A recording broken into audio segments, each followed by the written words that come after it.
But Richard, let's take it to your San Francisco 49ers, another team desperate for a win on the road in Miami. I know it's tough. And here comes the hat change, the infamous hat change to the San Francisco 49ers. Richard, this team needed it bad. They know the head coach from the Miami Dolphins all too well, but going on the road, especially from West Coast time zone to East Coast time zone, is not easy. And it didn't look easy out there for the San Francisco 49ers at all today. Miami had a field day. Devon Achane got wild on him for 121 yards. I don't know what's going on with Tyreek Hill, though, Rich. I want to start there with Tyreek before we get more into the San Francisco 49ers. What the hell is going on with Tyreek Hill? He puts out some cryptic tweet earlier today saying that I don't know if he wants out of town or if he wants a coaching position or what the hell's going on. But this Tyreek Hill does not look like the Tyreek Hill we've become accustomed to know. What's your mindset with Tyreek? I don't know. I got to make some phone calls and try to figure it out. I got some guys on that coaching staff, but he doesn't look like the same guy. He's not making the same impact. He looks disinterested, and obviously you see all the he's dropping some passes that he used to catch, and that's outside of all the social media theatrics.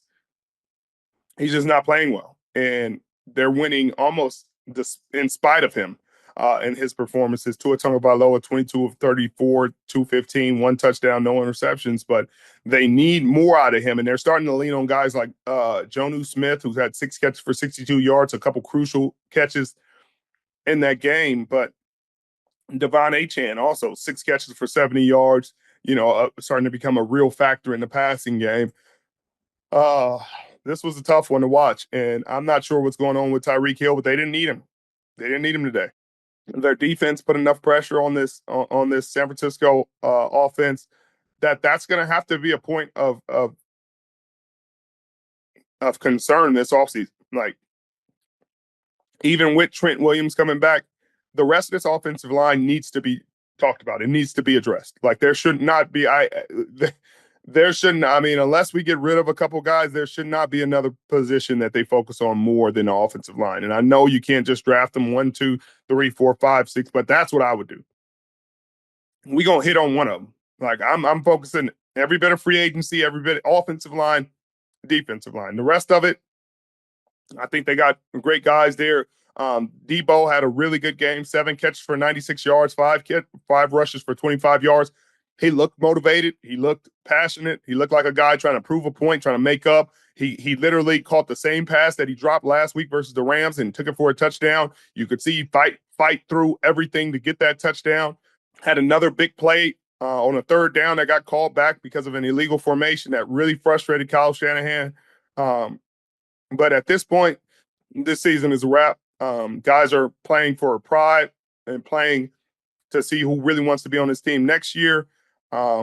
Draft position is going to matter. Obviously, they got this game against Detroit, and they finish it off against the Arizona Cardinals. But now you got to focus on where you're drafting. I think they're 11th right now in draft order. And you need a right tackle. You're going to need a right tackle. That's not no ifs, ands, or buts, no discussion, no nothing. A right tackle. You need to figure out a center maybe in the 2nd round, a young center that can get, has an anchor, smart. There's plenty of them in the Big Ten somewhere to find them. Maybe one in the SEC. Find a center, and then maybe find a guard in free agency. It looks like you have one in Pooney. You got to put a competition out there at left guard, and the rest of it, I think you feel good about the pieces coming back, but that offensive line needs to be the number 1, number 2, and number 3 priority this offseason. If you're going to pay this quarterback all the money you're going to have to pay him, or if they decide to franchise him or whatever they're going to do, you want to keep him upright. You want to keep him upright so that he can be the playmaker that he has been. This year, he's been under a lot more duress. He's been using his legs more. He's had to leave the pocket more often than not.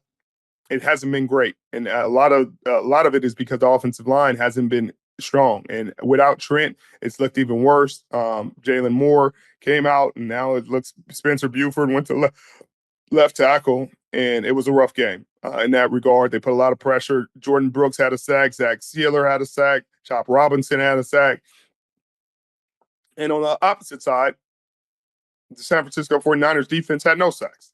And that's another concern because Tua Tagovailoa is one of the quarterbacks that gets the ball out quick because of his concussion issues, because of the things that he's had to deal with. But you got to find a way to get home. When receivers are covered up, you got to find a way to get turnovers. You got to find a way to impact this game. And there's no sacks, no turnovers in this game. That's a point of concern. But I think they got the right pieces in place. Obviously, gotta get Greenlaw healthier. Him and Fred. You might have to find another pass rusher in free agency. I know. Obviously, Javon Hargrave is a guy they paid a lot of money who hasn't been able to play. Injury took him out of the lineup, but that's somewhere else you're going to have to address further after the offensive line, because there has been a lot of investment in defensive line. Again, Eric Armstead was a big deal, guys. He was. Doesn't always show up on the stat sheet, and sure, he missed some games, but when he's in there, he makes an incredible impact on and off the stat sheet, and you're missing that. DeForest Buckner got traded away a couple of years ago. I'm sure they'll look to maybe have a conversation with the Indianapolis Colts and see if they can bring him home. Perhaps that'd be a good move to make. But right now, this team is playing for pride, get through the end of the year healthy. There's not a lot of positives that come out of this game, only scoring 17 points. Kicker misses another kick. I think that's going to be a position they have to address. I think it should be Jake Moody should not be going in feeling comfortable about his job next season. I think there needs to be a competition all offseason long. There should not be comfort at the kicker spot. He did not play well enough, regardless of draft position. You have to bring kickers in here because that is a position where guys are a lot more efficient and reliable than he has been this season. And I know you can talk about injury, you can talk about this, you can talk about that, but this is the National Football League, and I'm sorry, the margin for error in that position is a lot less than every other position because of what it means, what it takes. Like, it's so much harder to do every other position.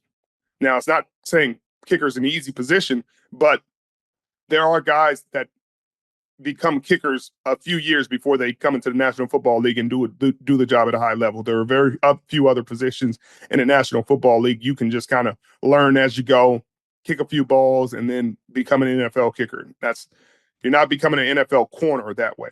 You're not just coming, hey, I've never played sport, but let me get out here, cover a couple guys, and see what I got. Like, that position is going to need to be addressed because, again, in this game could have been a lot closer with a made kick. I think that changes the trajectory, changes the thinking during some of these drives, but you're missing kicks consistently. It's almost like you're so unreliable. That's the only thing that's reliable about it, is that you're probably going to miss. And you don't want to have that. You don't want to have that mindset going in as a coach when you're kicking field goals. You don't want to feel like you have to go for it, and Kyle doesn't take that on and take that mentality on and just go for it every time. But if you have a more reliable kicker, some of these outcomes would be different. So that's something that they're going to have to address. Again, the 49ers host the Lions next week in a game that the Lions are highly motivated for. And I don't know if San Francisco is as motivated, but they'll have to go out there and deal with the Detroit Lions. The Detroit Lions got something on their minds. They do. And you talked about playing for pride, Richard. That's what the San Francisco 49ers are playing for, is pride.